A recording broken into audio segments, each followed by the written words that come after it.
Then why isn't platinum platininium? Platininium. Hello and welcome to the Hackaday podcast. I'm Elliot Williams. And I'm Dan Maloney. This is episode 292, stainless steel benchies, Lego Turing machines, and a digital camera made of pure DIY. This week in Hackaday News, we are sneaking ever closer up on SuperCon. It's going to be the first weekend in November 1st through 3rd in Pasadena, California. If you don't have tickets yet, I think there are still a couple left, so grab one if you can make it. The badge design this year features a bunch of simple add-ons. These are formerly shitty add-ons. I guess they're SuperCon add-ons this year. Yeah, there you go. We're trying to feature the I2C functionality. We also got DigiKey to sponsor an SAO contest, and that was going to run until Tuesday next week. You heard it here first. We're going to extend it for another week. The Design Lab folks had thought that maybe they would be able to get the winning SAOs produced in some quantity or other for SuperCon itself, but they're giving up on that. And because they're giving up on that, we can extend the deadline. And I also feel super bad because anyone trying to get anything manufactured in China recently has discovered that late September was Mid-Fall Festival. This first week in October is Chinese National Day, which is a week-long celebration in China. So they get a week off for National Day. And if you've been trying to get any PCBs made the last week, you have been SOL on your SAOs. Almost as bad as the Chinese New Year shutdown. What's that? That's like a solid month. Yeah, 2 weeks, but then nothing's normal for at least a month.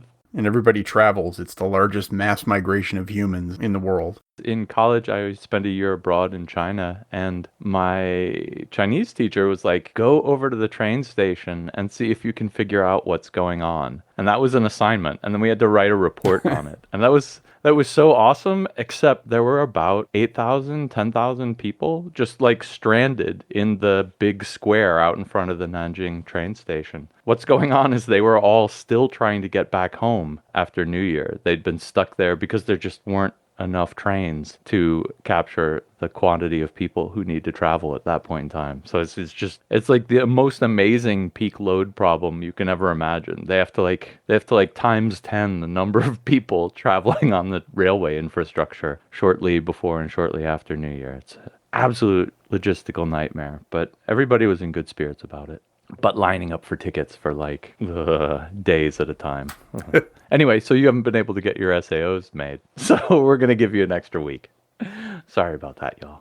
In Hackaday relevant news, the Internet Archive has been hacked. This is why we can't have pretty things. Internet Archive is awesome. They run, among other things, the Wayback Machine, which has the internet websites as they were back in whenever. And I know Hackaday being 20 years old, a bunch of the hacks we covered, especially from the early days, they're not online anymore. But if you want to find out what it was, you put the address into the Wayback Machine and 90-something% of the time you find it. Huge props to the Internet Archive. It looks like the extent of the damage is that a database with usernames, emails, and the encrypted and salted passwords has been found. If they were storing your passwords correctly, which I imagine they were, this means that the hackers now have a version of your password that they can try to brute force. So if you were using a lousy password on Internet Archive that you use elsewhere, consider that password burned. If you were using a good password on Internet Archive, you should probably change it anyway, but you might be able to get away with it because it looks like they're going to have to brute force these. If it's the name of your dog and the year of your birth, well, you shouldn't be using that on your bank account anyway. Yeah, no. I have a low quality password that I use in a whole bunch of places because it's so convenient, right? To have one password you can always type in. So I use the same one bad password for things I don't really care if they get compromised. And then I use absolutely strong passwords for everything else that matters. And I wonder which one I had on Internet Archive. Correct horse battery staple. Yeah, right? How many people have that XKCD? one? Yeah.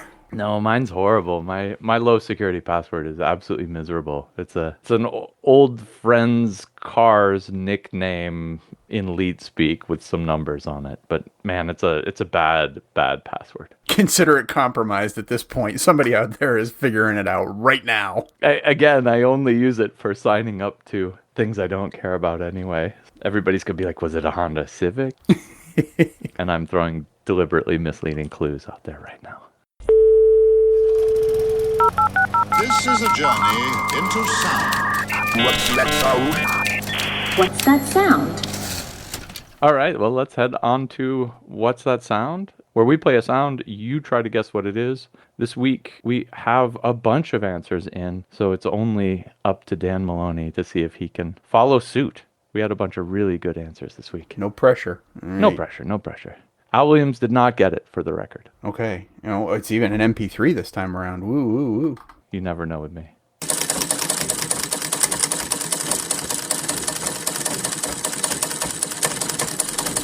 Damn, I know that. What is that? I feel like it's like a knitting machine or a sewing machine or something along those lines, and that's about as close as I can get. I feel like that's the correct answer. That's Really? pretty impressive. It's an old Singer manual sewing machine. It's the treadle. That's why I recognize it. We had one of those. My mom had one, and we would sit there and treadle it, and then, yep, okay, all right. See, I knew it was in there someplace. The number of people who actually said treadle sewing machine in the answers is actually pretty stunning. But yeah, congratulations, Dan Maloney.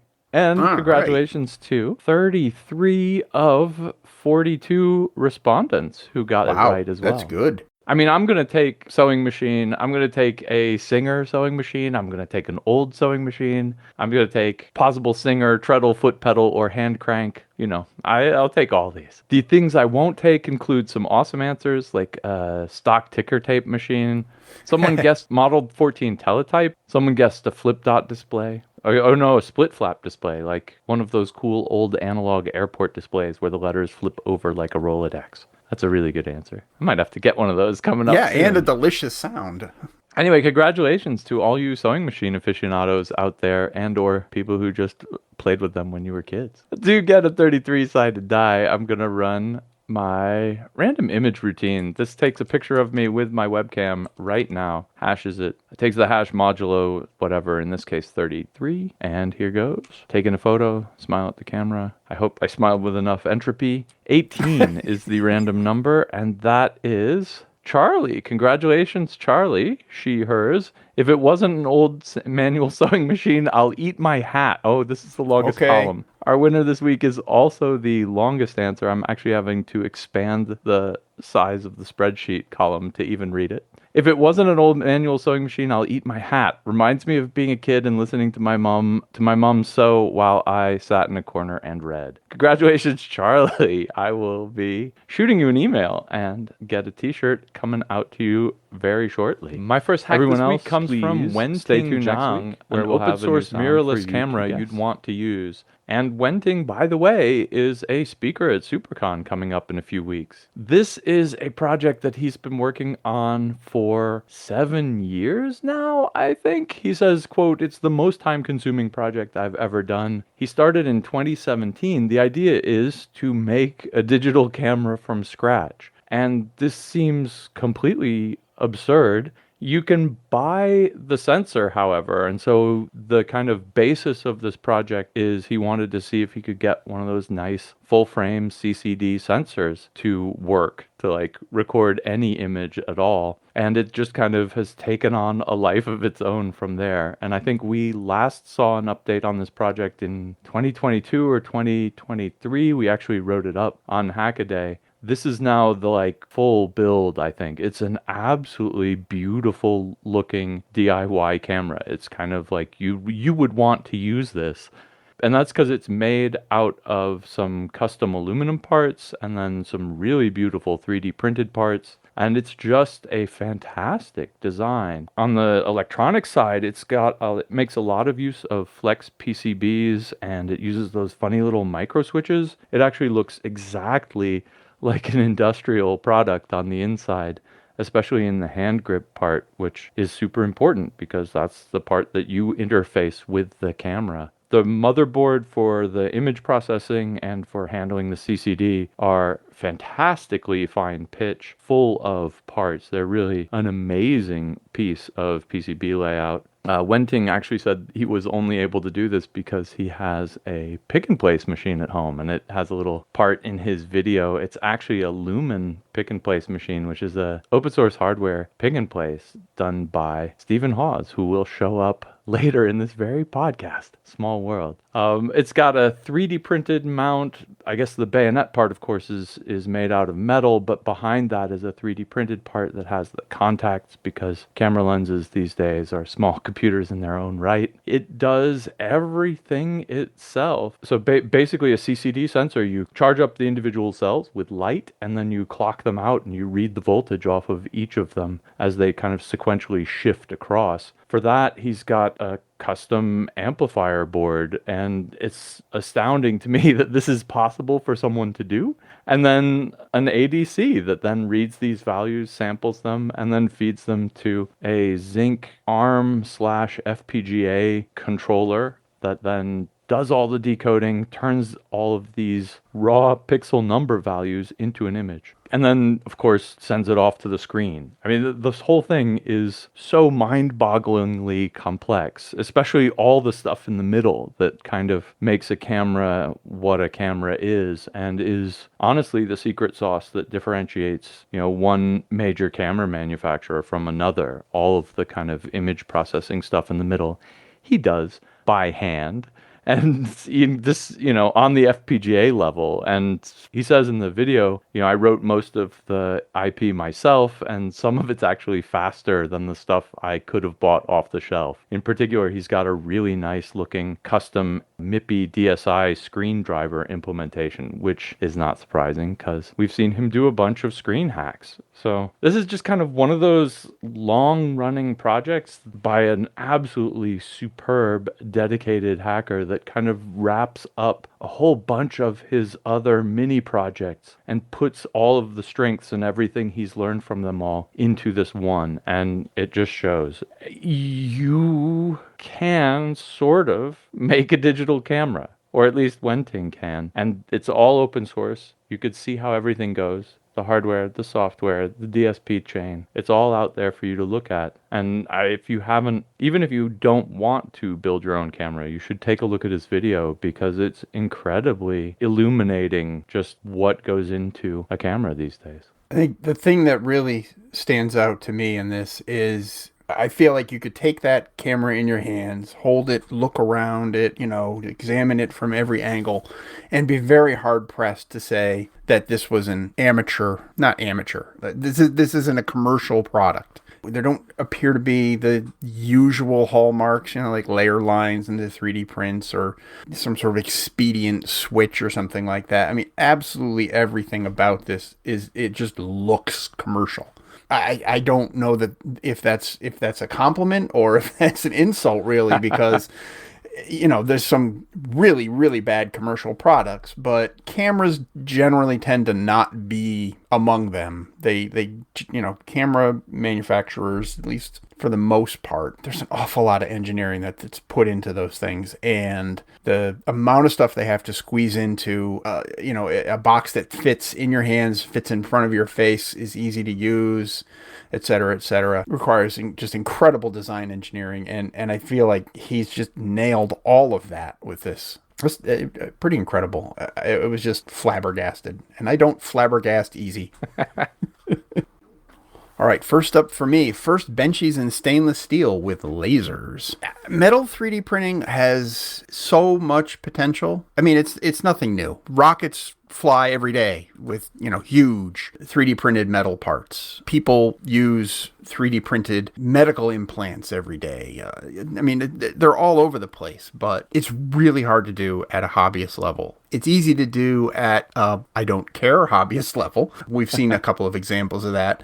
Basically taking a MIG torch and putting it on, a 3D gantry of some sort. But you get the results you expect with that. There's a lot of spattering. It's hard to control, et cetera, et cetera, et cetera. This project, this is from Metal Matters, goes into great, great detail about everything that worked and didn't work about getting to this final sort of half-scale stainless steel 3D printed Benchy.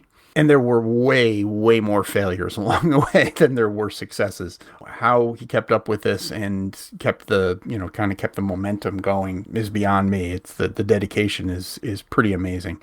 Approximately the first half of the video that's featured in this article is all of the sort of abortive attempts at doing basically the sort of FDM model of metal 3D printing, where you're melting wire and depositing that similarly to how you do like melting plastic and the whole CNC glue gun thing that we all do pretty much every day. Except that was using lasers as the way to heat the metal, and the metal was a very, very fine stainless steel wire. Like I said before, you can do it, but it's very hard to control it and get the kind of consistent results you want because it's so much more high. It's the energies are so much higher in metal 3D or melting metal than melting plastic. You can very controlled methods to melt plastic, but metal tends to burn all over the place, splatter and all that stuff. So controlling the weld pool is sort of job one here. And to do that, you needed to first build a welding camera of some sort. So he'd get some feedback on what's going on and in the melt zone. You can buy welding cameras, but they're very expensive. So like the first half of this video is really all about all of the intricacies of visualizing welds with a more or less off the shelf camera. They need a really high signal and noise ratio because you're going from this huge bright spot to very dark off at the sides and getting useful information out of those so that you can actually do some sort of machine vision and assess where your weld pool is. It's very difficult. It's so difficult, in fact, that he gave that up about halfway through the video and goes with a completely different idea, which is the more typical, what you see in the industrial videos of sintered metal powder. So you've got a reservoir, that very, very fine layer of essentially metal dust gets spread, and then lasers come along with galvanometers that scan over the surface and do a sintering process or melting process. I guess there's a difference between sintering and melting, and he gets into that somewhat in the video. But basically, do that, move the stage down a little bit, add another powder, do another layer, that kind of stuff. And that also is extremely difficult to control, but for different reasons. It's harder to control the thickness of the layer of fresh powder that you're putting down. It's difficult to not cause artifacts from where you rub across, where you kind of squeegee the layer off. He ends up using, you can see it in one close-up shot, the squeegee is just like an old credit card or an old like bus pass card or something like that. And that ended up giving him the best results. But at some point he did try putting a piece of Teflon tubing across the bottom of the squeegee and using that. Tried a bunch of different things. And in the end, he did manage to get what he considers 78.6% successful Benchie. And the reason for that was because of the density of the material. He would like, rather than to have, any air inclusions and dead spaces and voids and stuff like that in the middle of this sintered material, he would rather have it completely melted and have 100% density. But almost 80%, yeah, I'll take that. That's pretty good. And yeah, honestly, right. The Benchie is gorgeous. Just, it's tiny, it's adorable, but it's also the finish on it is just beautiful, and the fact that it represents the end of I don't even know how much work. It's pretty impressive, and hats off to him for sticking with it and teaching us everything that went wrong along the way. Yeah, this is another one of those videos that I've been waiting for a second one in. I think the last update he had was also a year or 2 years ago, right, when he was last working on this machine. And this is like, here's all the hacking I've done in a 2-year period. So it's kind of a loaded video for sure. But I really like that he chronicled all of his missteps along the way too. It's not just, here's the final thing, because the final thing is kind of the result of all of this tweaking and all of this learning and all of this incremental failure. And so it's really great to see that in the video. I understand a bunch of the people in the comments who are like, this video was really long and it ended up being about this one thing in the end when it wasn't about all these other things. But that's kind of the way a logbook should be. Like, this is True. This is the video equivalent of like a, your lab notebook, right? It's like, we tried this didn't work. We tried this didn't work. We tried this did work, right? And it's kind of, that's how I see this video. And so if you're looking for, a flashy wowum with tech, it's not quite that. But it is absolutely a great record of kind of 2 years work of hacking on this. Actually, a lot like the tail end of Wenting's video where he talks about the progression he made on his camera. So I really think this is a neat kind of, I don't know what, style mode of YouTube video, the kind of YouTube video as logbook. Like I say, it was 2 years in coming, and we'll see when the next one's going to be. But that's a fantastic, fantastic result, and that you have to give up. You could have gotten probably 20 video updates along the way out of the material that he presented. But that would be 20 videos that he would have to produce, edit,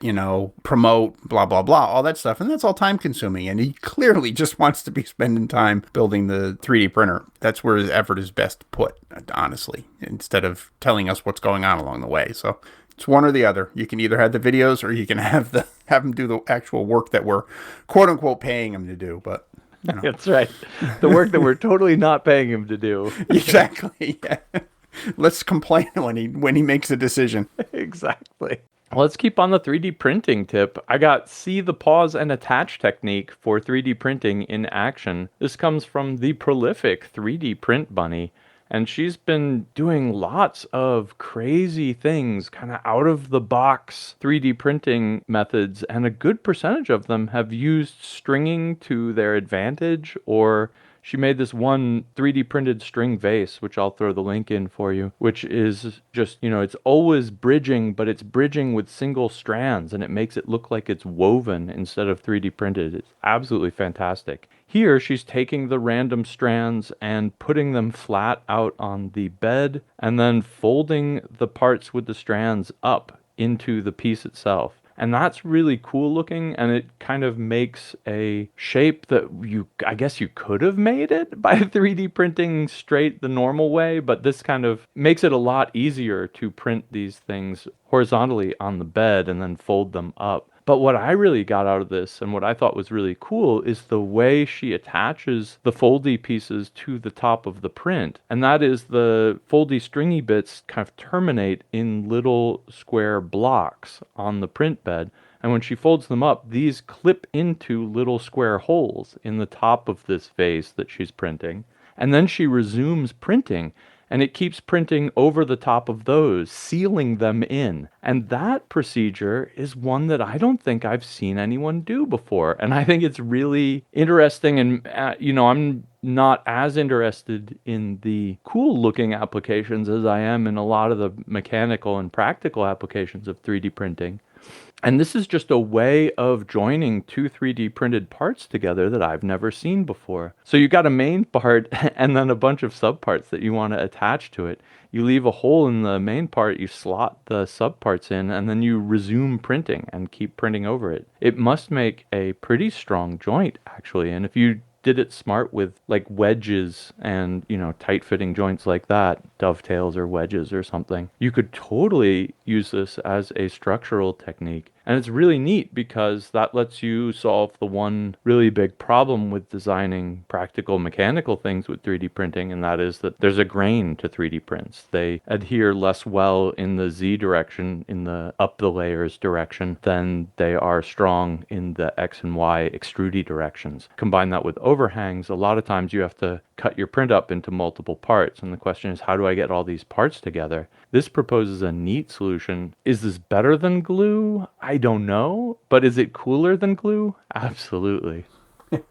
At first I was like, what are those just filament? Sections of unmelted filament? No, they're obviously not. They're too small for that, and they've got the kind of unevenness, the little blubs and stuff like that you would expect if you're printing a long string right on the bed of the printer. But then I got to thinking, well, could you somehow incorporate filament into a structure like this? It turns out maybe, yes, you can. I'm going to talk about that a little bit later, too, in one of my picks, using sections of filament as mechanical parts in a build. It does look very cool. I don't see the practical applications of it, but until you mentioned it, it's like, okay, yeah, no, I do see what this would be good for, other than, geez, that looks cool. It's really just kind of pushing out a new idea for the way you can do designs. But I think that's tremendously powerful. And I think that's one of the really coolest things about having 3D printers in everybody's hands, is that a lot of people have crazy different out of the box ideas. And when they put them out there, the rest of us can think about it, incorporate that into our designs or not. I mean, when you need it, you need it. And when you don't, you don't. There have been some really cool, like, foldable 3D print ideas that kind of go along this direction, like throw a link into a foldable, printable dodecahedron, where you just print essentially a part of it really thin, and then you can fold that part up along the thin part, right? Super easy way to make 3D shapes a lot faster, because you're doing it all flat on the print bed, and also you can deal with overhangs and stuff like that. This one's, it's not a technique that you're going to use all the time. Most objects won't need that.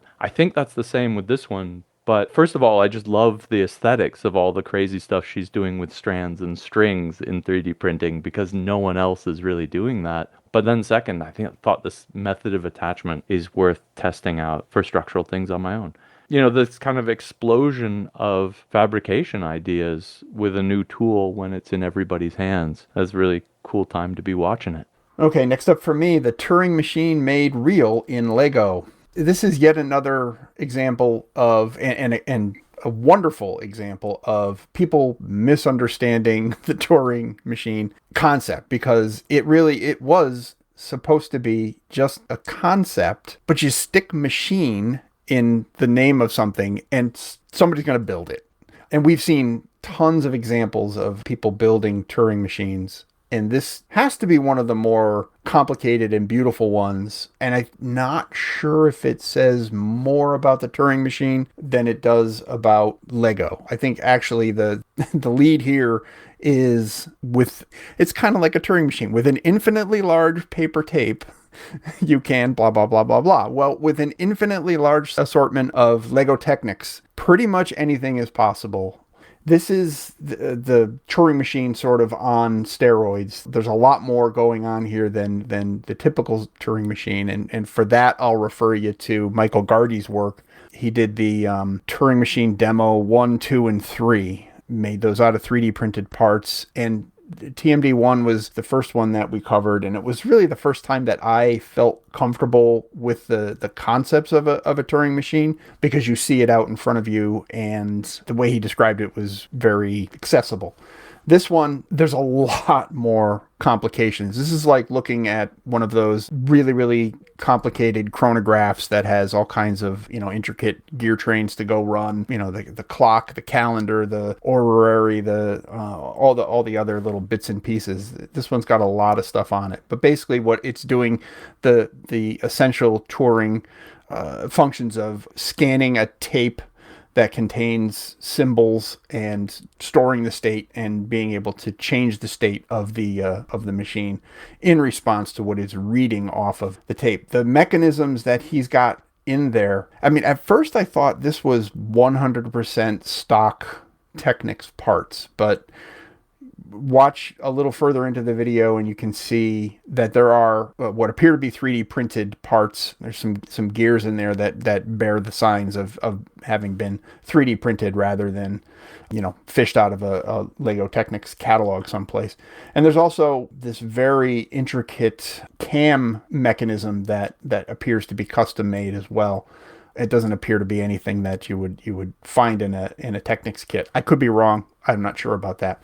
By and large, this is all stock Lego Technics stuff, and it is all enlisted in these incredibly complicated gear trains and clutches and sliding shafts and gears and belts and pegs on a board to encode a truth table, and you just got to watch the video to get an idea of just how complicated this thing is, and the fact that you can actually just sit there with your hand and crank it and the whole thing works despite the huge number of contact points with with what you would figure would be an incredible amount of friction. But no, you can crank this thing by hand, and it actually works. Pretty amazing to behold. I love your initial comment about the Turing machine being a thought experiment and why everybody always makes it. A friend of mine always used to say to me, "Do you have to always answer my rhetorical questions?" And of course, I'd always go, "No." And the first time that happened, the two of us were rolling on the floor. Anywho, must you build my thought experiments in reality? Alan Turing. Probably.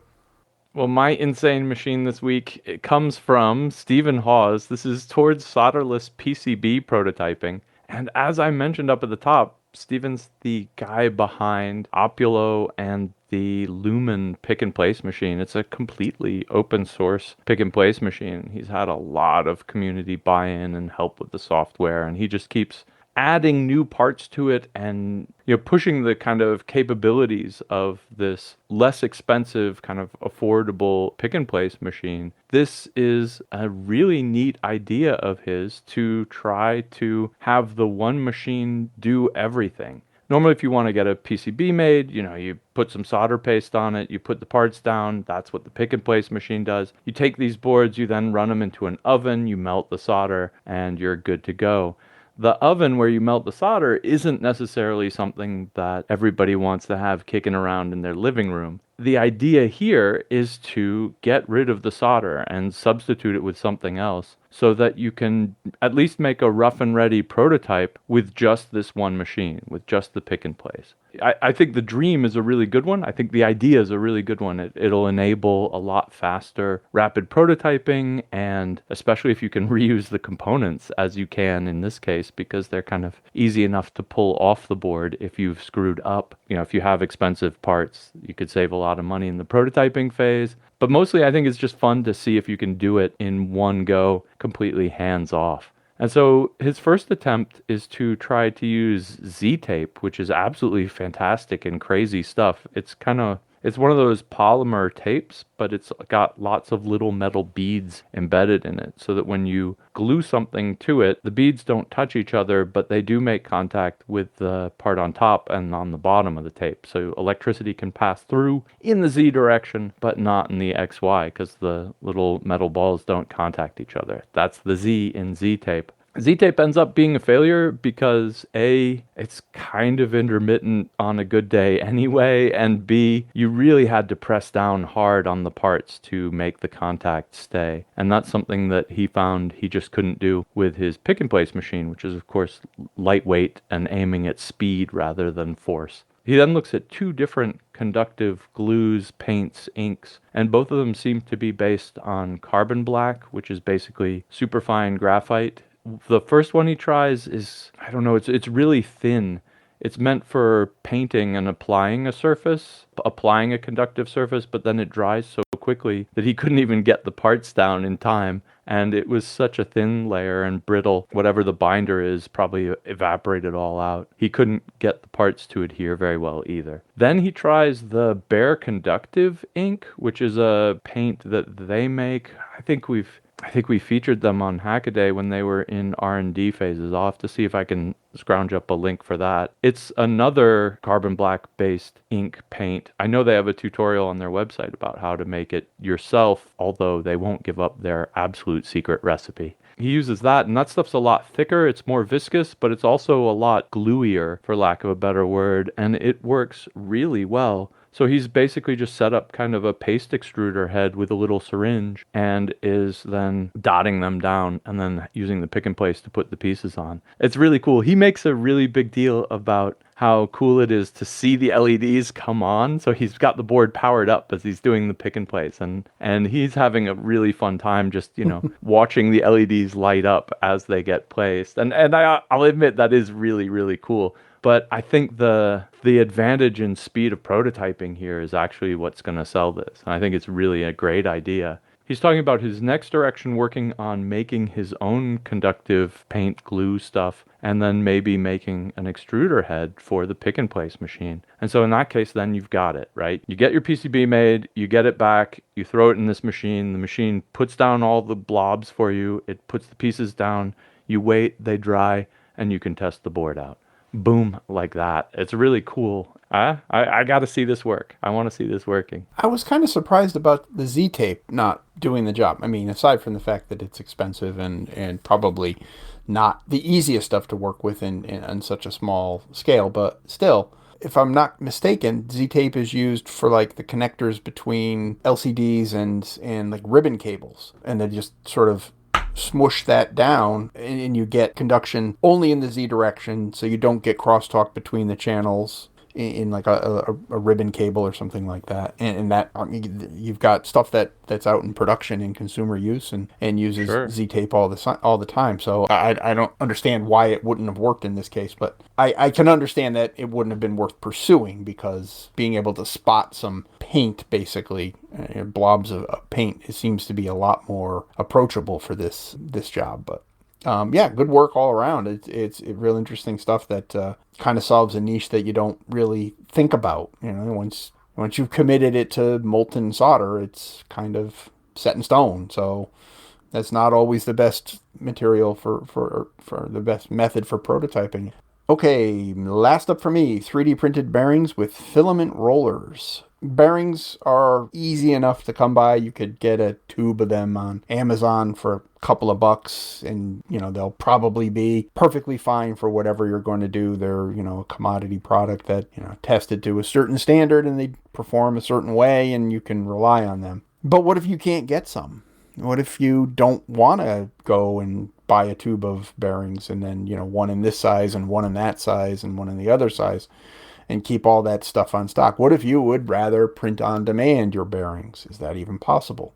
Cliff thinks it is, and demonstrated that at least somewhat possible to do. And the way he chose to do this, it weren't ball bearings. Rather, they were roller bearings, or I guess in some way you could call it a needle bearing, where the filament is actually, the physical filament is forming the rolling element of the bearing. This is referring back to what I said before about using the filament itself as a structural material. Basically what it did is 3D printed an inner and outer race for a bearing, a cage to hold the rollers in place within the inner and the outer race, and then clipped off a bunch of regular 1.75 millimeter FDM material. I think he said he used carbon fiber infused PETG. I'm not 100% sure about that, but that would seem to make sense, because I think you'd get some kind of lubricity off of the carbon fiber to some degree, and the extra strength would probably work pretty well for you. Version 1 of this bearing didn't work fantastically. Then again, his stress test for this was far beyond what the use cases that he's envisioning for the printed bearing being. He took his nephew's go-kart and punched the bearings out, the regular roller bearings out of the wheels, and put these printed ones in place, and then tore around the yard, and the predictable result came to pass. These things just melted and became a gross mess. But the important part is he's not trying to print bearings for a go-kart. He's trying to print bearings and using the go-kart to prove whether they can stand up to abuse. At least at first, they did. Eventually, the heat and the loads just did not work for him. There's some axial loads that just really seem to do in the bearings. So version 2 was slightly improved, 3D printed washers, but the same basic concept was applied. I mean, he's using FDM as the roller bearings. He came up with a neat sort of jig to help him cut the pieces of bearing, and he's got multiple lengths that he can go from only a couple of millimeters long to like a full 10 millimeters or something like that. And so he can make bearings of different sizes. And that's what he ends up doing after he gives it to test on the go-kart. He also built a smaller version of the bearing that will fit over an M3 bolt. Then did a sort of a turbine test setup where he was blowing it with a leaf blower. So really getting the RPMs up there. And it seemed to hold up fine. Is it practical to print your own bearings? Yeah, probably not with with how cheap they are. You can just go get some and have some around. But if you're not interested in relying on supply chains, we all know there's lots of supply chain problems these days. Or if you just want the challenge of making something completely 3D printed, it's like how many articles have we written that were like, this is a completely 3D printed widget, whatever, except for the bearings and axles and screws and nuts and all that stuff. We kind of just sweep that under the rug. Here, he's actually making, all the rolling elements of a bearing out of 3D printed material, or at least 3D printing material. Bearings are always one of those things that I wonder if you should print. I fell to the 3D printed bearing hype craze 5 years ago, maybe, when the idea was to get airsoft pellets, which are a nice round uniform plastic, and they're dirt cheap, and use those. And some people were making airsoft pellet based 3D printed bearings, and I tried that out a few times. And it works if you don't need it to be particularly precise and particularly smooth running, but there's always some little glitches in 3D prints that make it not run exactly right. And skateboard bearings are just so good at what they do. They're just industrial bearings these days. I don't know what their tolerances are, and they're so cheap. Like, this is one of those things. I hate to be that guy. But I think if I cared about the motion, I would never 3D print a bearing. On the other hand, this is awesome. And, just like with the ball bearings using airsoft, I think the idea to kind of borrow the filament, which is very nice and very round, to make roller bearings is also pretty clever. And so I really do like that part of it. And especially with like roller bearings or pin bearings, I can actually almost see it, because there are times when you need a bearing that's prohibitively expensive to buy, or if it needs to, tapered roller bearings are even more expensive, but not if you 3D print them yourself, right? Like, that doesn't cost any extra to make kind of arbitrary weird geometries that would make the price go up by a factor of 10, but not the 3D printed price. I do think there's going to be room for this idea in the world, just as there was room for 3D printed plastic bearings. I printed a 3D printer spool holder using these things, and I actually still use it to this day. It's really fine. It's not as low drag as it would be if I used skateboard bearings, but that's actually an advantage, because when you pull on the thing, it doesn't just like unroll itself all over the room, which it does if you use better bearings. So it's a win in this application. But there's room for everything in this world. Yeah, there's one thing that popped to mind when I first saw this was, well, what about the curve in the filament? Because even over 10 millimeters length, which I think is what he used for the go-kart bearings, the filament still has a little bit of the curvy, nature that because it's been rolled on a roll, and probably more if it's further into the roll with it, closer to the center. It doesn't seem to be a problem. I mean, you can watch the video, you can actually see him. He's putting the bearings together.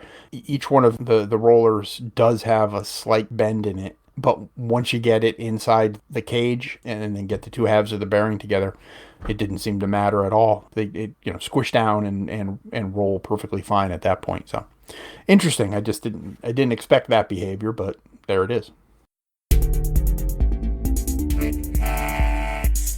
My first quick hack this week comes from Nano Palomaki. Fail of the week: the case of curiously colored streetlights. I haven't noticed this, but apparently LED streetlights in some places are turning purpler and purpler. And if you know how white LEDs work, they're actually secretly blue LEDs underneath with a phosphor layer that then re-glows to even the spectrum out. And it's the phosphor layer that's failing. And so they're letting more and more blue through and looking purpler and purpler over time. Virgil C, that'll go over like a cement airplane. It's a really nice molding procedure to take a 3D printed object and turn it into cement. Or is it concrete? Well, whatever. 10-foot pole on that one. Al Williams, who wrote this up, wrote offhandedly that a cement airplane wouldn't fly, and all of the comments are talking about the aerodynamics of cement airplanes. Loads of fun. Give that a check. On the other hand, it's a nice mold making technique if you're into that sort of thing. And last up, Alex from Technology Connections. What happened to Duracell PowerCheck is a neat teardown of the 1990s, early 2000s era battery testers that got printed on the batteries. And long story short, it's a temperature changing die and a resistor. Where it gets to the color changing threshold along the strip tells you how much charge the battery has in it. But he also spends a lot of time talking about why nobody ever wanted this in the first place, because you just put batteries in the thing, wait till it stops working, take them out, put new batteries in the thing. And I think that's the unfortunate truth about the demise of the power check. I think they were cool, but nobody really wanted them. Okay, first up for me in quick hacks, the piezoelectric glitching attack. Glitching attacks are lots of fun. I always try to cover them when I see them pop up in the tip line. I missed this one. Jenny grabbed it. This is David Buchanan, who is wiring up a tiny little antenna, basically, to the SODIMM memory module in his laptop, and then applying a electromagnetic pulse with a cigarette lighter. He just pushes the button and that creates enough of a pulse, goes down the antenna and does its magic inside the memory. These kind of attacks just kind of fascinate me, and this is the first time I've seen one done with a lighter. Next up, GPS tracking in the trackless land. If you're going to be running somewhere between Svalbard and the Arctic Circle, you're going to have a hard time getting things like LTE service. So what do you do if you want to run a GPS tracker? You build your own that has both LTE and Iridium connections. SIPA made this for a exploration sort of yacht trip in the Barents Sea. When it's in range of lands, there's LTE connectivity that updates every 10 seconds. When it gets out of range, then it switches to every hour, making an Iridium connection to update the GPS position of the tracker. And finally, V-cut vias test your whole panel at once. How do you take an entire panel worth of little PCBs, and instead of breaking them out and testing them individually, how do you test them all at once? The answer is to make connections between the PCBs, the individual PCBs in the panel, with vias that you then send a V-cut through with a CNC tool that scores it in the kind of the same way that you would put mouse bites in so that you can break the board apart. But the V-cut vias are still electrically conductive, and you can test the entire board at once by passing power to all of them. And then when you're done, you break them apart and the vias are just kind of hanging out there. Some people did have some problems in the comments with exposed vias and oxidation and stuff like that, but this seemed like a pretty clever approach to en masse testing of PCBs.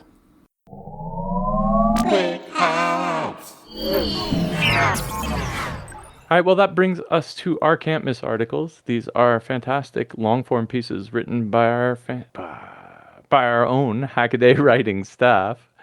This week I got Maya Pasha's Lagrange points and why you want to get stuck at them.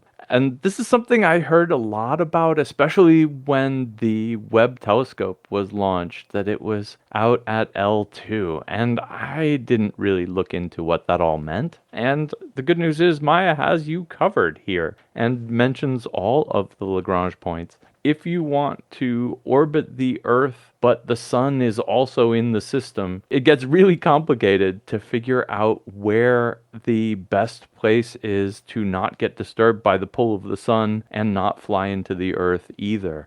And so the Lagrange points are the places where the solution becomes, quote, simple. And you have kind of places where you could plausibly park your space telescope and have to do kind of minimal position keeping, minimal use of thrusters to stay in orbit. And that's why it's out at L2. There's a really fantastic diagram here, courtesy of NASA, that explains them very well. L1 is a point that's kind of in between the Earth and the sun, and it's kind of in between the Earth and the sun so that the gravitational pull from the Earth and the sun are equal on it. There's another stable point on the other side of the Earth, and that's L2, the one that's on the outside of the Earth. And that's where James Webb is parked because it's in the shadow of the Earth. L3 is on the other side of the sun, not so useful because the sun's in the way. And then there's L4 and L5, which are off to the side, making kind of an equilateral triangle with the sun, the earth, and L4, L5. And these are kind of, what is that? I guess they're like, they lead and lag the earth's orbit by kind of 30 degrees or something like that. They're far away, but, not on the other side, so they're not blocked by the sun. The bit that I learned in Maya's article here is that these are all unstable points, but they're two different kinds of unstable points. L4 and L5 are basically hills. You're stable as long as you stay on top of the hill, but if you roll in any direction, you're going to roll down the hill and out of the orbital point. The advantage of L4 and L5 is that they're big, wide hills, basically. L1, L2, and L3, instead, they're saddles. If you think of like a Pringle, that's the shape they're on, and you're trying to balance your ball in the middle of a Pringle. The good news is if you move kind of along the Earth's orbit in the direction of the Earth's orbit, it's actually stable and you get pulled back. If you go the other direction, either toward the Earth or toward the sun or away from the Earth or away from the sun, you roll off the Pringle, but you roll off a really steep Pringle.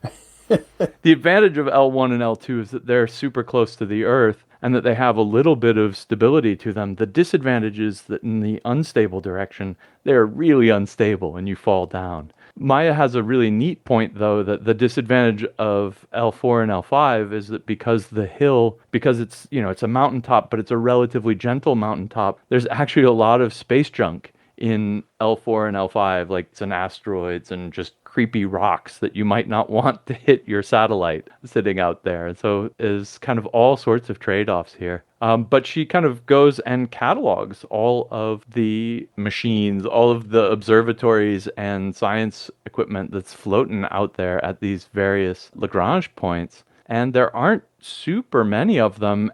And one of the ones that she listed as being in L1 and L2 was actually just using those points to do kind of a gravitational slingshot to get around into its eventual lunar orbit. And that was the NASA Themis satellites. And what's really fun about that, of course, and this is only in the Hackaday comment section, information comes from John Bonnell, source, I'm one of the science instrument leads on the Themis mission. So, yeah, he knows where his device is parked, and it's actually orbiting around the moon. But it used the L1, L2 points to kind of slingshot around on its way, and it made a transfer orbit there on its way to the moon.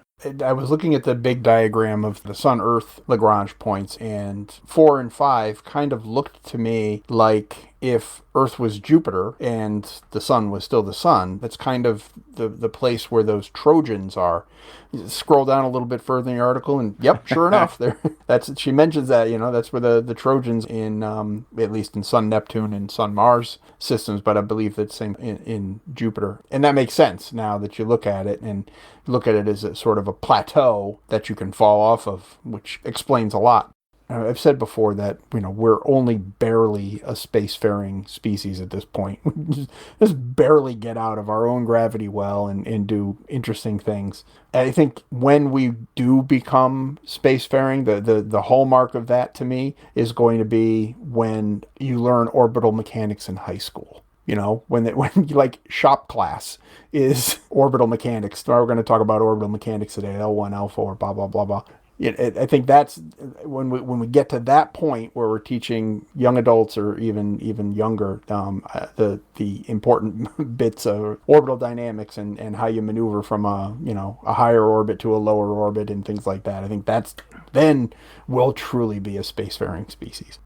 About spacefaring species, I think I love the way Maya starts this article off by mentioning when you're sending something out there into space, it's not like in Star Wars where you have, infinite rockets pushing the thing and you're just like flying through the atmosphere. No, when you're out in space, everything is about gravitational pull and about, using these funny orbits and stuff. Your little rocket is kind of, you can exert a little force for a little while, but in the end, the sun's going to be there and it's going to be pulling on you the whole damn time. So you kind of have to play along with the sun. You can't really fight the sun. And I think that's the real point of orbital dynamics, that, when it's real and not just the Hollywood version of space travel, it's actually all about using the gravity out there to your advantage. The reason we have so many space observatories and stuff chilling out in the Lagrange points is exactly that. My can't miss pick this week is recycling tough plastics into precursors with some smart catalyst chemistry by Lewin Day. Of course, anything with chemistry is kind of, red meat for me. I'm gonna read that all day long. And this was a really interesting look at, the current dismal state of plastics recycling and a glimpse at maybe a brighter future for it. The problem with plastics, there are tons of problems with plastics. The main problem is they're so damn cheap and they're so damn useful that it's really, really hard to stop using them. There's just no alternatives that offer all of the properties that you can engineer into different polymers. If you tried to wake up one day and live a completely plastic-free life, you wouldn't make it 15 minutes before you found something that you couldn't do without. It's unfortunate fact, but it's what we're stuck with. So the question becomes, what do we do about that? What are we going to do with all these plastics that we're drowning in? And the problem with plastics too is that they're a very energy intensive, or they lock up a lot of energy in them because they almost all come from fossil fuels. There's a lot of carbon bonds in there, and those happen to be tend to be very stable, and it makes it very difficult for you to get them back out without putting more energy in than it would take to go right back to the oil well and pull that stuff out and turn it into new plastic. Add on the complicating factor that what you're producing when you recycle plastics is usually vastly inferior in properties to the virgin stuff. Easiest answer is landfill it almost all the time.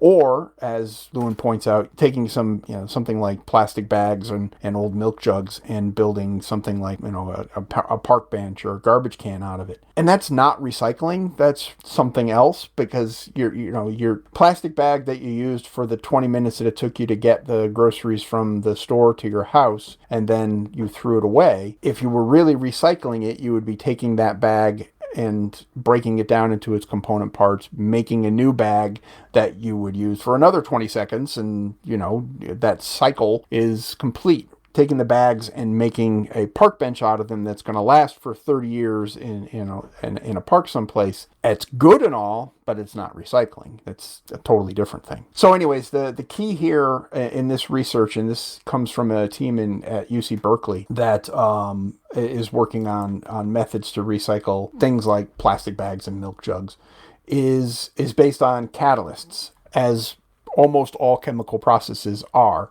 The key here, or the twist here, is that the catalysts that they're using are much simpler than, when I hear the word catalyst in a chemical process, I'm thinking, okay, well, it's, where's the palladium or the platinum or something like that. And these are not those at all. This is sodium and tungsten and, abundant chemicals that you can get very easily, very low cost, and put onto solid matrix sort of arrangements, which make them much more amenable to industrial scale chemistry that you would need to do to handle all of the plastic waste that that goes into the waste stream every day. You would need to have gigantic chemical processes, and I've written about such things a lot. My whole big chemistry series is kind of predicated on that we do gigantic processes that make, things like ammonia and plastics and oil and all kinds of things. And all those chemical processes have to be scaled up from the sort of the benchtop level to an actual process that can be accomplished by piping a bunch of stuff around and, leaving them in big gigantic vats and doing filtration and things like that on these massive aliquots of stuff. And this solid phase catalyst that they're talking about, I guess it's a two-step process that they're talking about, and they're looking specifically at polyethylene and polypropylene. And that's also a benefit of this process they're describing. They can actually handle a mixed waste stream, which is kind of key, because someone separating out plastic is a non-starter. It just doesn't happen. If you ask the consumer to do that and sort their plastics before recycling, then what happens when someone comes along to pick up that stuff is they all go into the same bin anyways, and more likely than not, they're going to go into a landfill because there's no market for recycled plastic at the moment because it's such poor quality. But this takes a mixed waste stream and is capable of breaking down the polymers from the end. Polymers are long strings of repeating units, like polypropylene is a whole bunch of propylenes all stuck together. Well, at the ends where they're most reactive, the middles are kind of, everything is sort of sequestered. But you can get at the ends, and this catalyst in the presence of ethylene will break down the subunits that make up the polymer, and then you can send them through a second round of catalysis with a tungsten oxide on a silica sort of catalyst. And then that will break down the different bonds, and you're basically recovering all of the monomers that went into originally making this stuff. It's not without its problems, chief among them being the fact that you need ethylene. Ethylene gas is produced, surprise, from natural gas. You take methane and you distill it down, and you think you get ethane out of natural gas, and then you do a steam reforming step, and that produces ethylene. That gas then goes on to make polyethylene and a bunch of other things, including ripening your fruit. Strangely enough, ethylene gas is sort of a plant hormone that's used to ripen fruit. So when they're picking stuff off trees that's not ripe, and then gassing it with ethylene and sending it to you.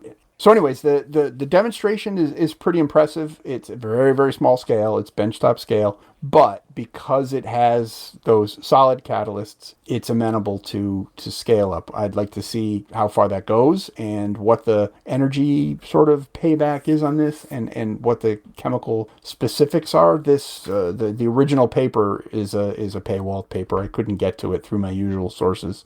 I didn't get a chance to read the primary literature on this. The summary, the executive summary that they're providing, makes it look pretty promising, and I'd like to see where this goes. I hope it does make some progress, because a process that can do a mixed stream of the two heavy hitters, polypropylene and polyethylene, and turn them back into monomers that we can then actually make, virgin polyethylene and polypropylene out of again, would be super, super useful. Yeah, and I think that is the point here. And you led off with this, and glad you circled back around to it, is that a lot of the ways of reusing and reforming plastic are just, they're melting it and casting it again, right? Yeah. They're kind of crappy. And if anyone's tried to do reforming stuff with 3D printer waste, it gets worse and worse every time you run it through one of these heat and remelt cycles. So this is really cool if it works. This has kind of been the holy grail to,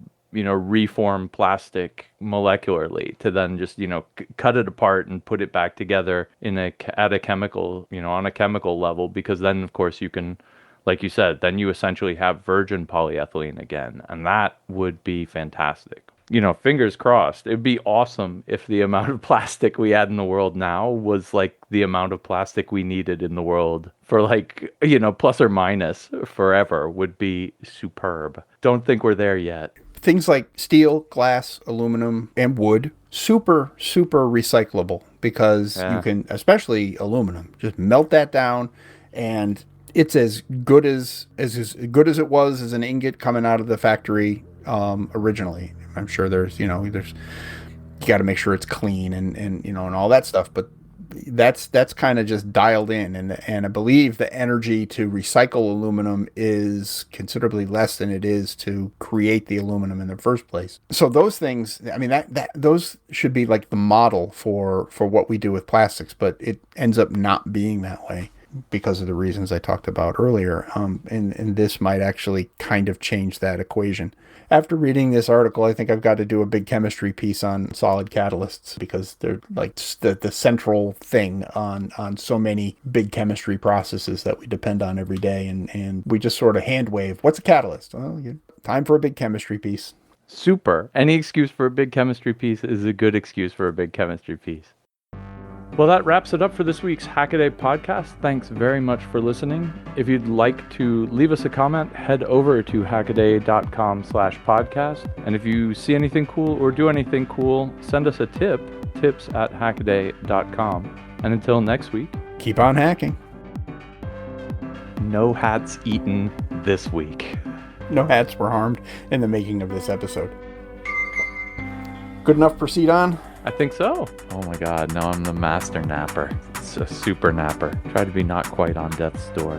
Okay, my can't piss. My can't miss pick this week. Oh, whatever. Do the maths. DIY should be an element.